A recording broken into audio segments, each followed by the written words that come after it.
اگر تم یہ پڑھو گے تو تمہارے اللہ تعالیٰ قرضے کو بھی دور کر دے گا، فائنینشیل برڈن کو بھی ریلیو کر دے گا، اور اس کے ساتھ ساتھ تمہارے اللہ اسٹریس کو اور انزائٹی کو بھی دور کر دے گا. یہ جو دعا ہے یہ بیسیکلی سیدنا ابو امامہ ان کی دعا ہے. تو یہ ایک دفعہ اللہ کے رسول صلی اللہ علیہ وسلم مسجد میں داخل ہوئے تو یہ وہاں پہ موجود تھے. تو اللہ کے رسول نے پوچھا کہ مسجد میں کیا کر رہے ہو، ابھی تو نماز کا ٹائم نہیں ہے. تو آپ نے فرمایا دو چیزیں. انہوں نے کہا اللہ کے رسول میں پریشان ہوں، ایک اسٹریس میں ہوں، ڈپریشن آپ کہہ سکتے ہیں، انزائٹی، اور دوسری چیز کا ذکر کیا کہ میرے پر بہت زیادہ قرضہ ہے، فائنینشیل برڈن. تو آپ بتائیں یہ دو بڑے مسئلے، ڈپریشن اور فائنینشیل برڈن، ایک بہت بڑا اسٹریس، اننیسیسریلی انسان اسٹریس لے رہا ہے آج کل. اور ڈپریشن ایک اب اللہ معاف کرے one of the leading causes of death پوری دنیا کے اندر ورلڈ وائڈ.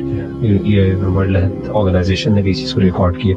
اینی ویز، تو اس موقع پر اللہ کے رسول نے کہا میں ایک دعا سکھاتا ہوں، اگر تم کہو صبح شام، یہ صبح شام کا وظیفہ ہے نا، ٹھیک ہے. اللهم اني اعوذ بك من الهم والحزن واعوذ بك من العجز والكسل والجبن والبخل ونعوذ بك من غلبة الدين وقهر الرجال.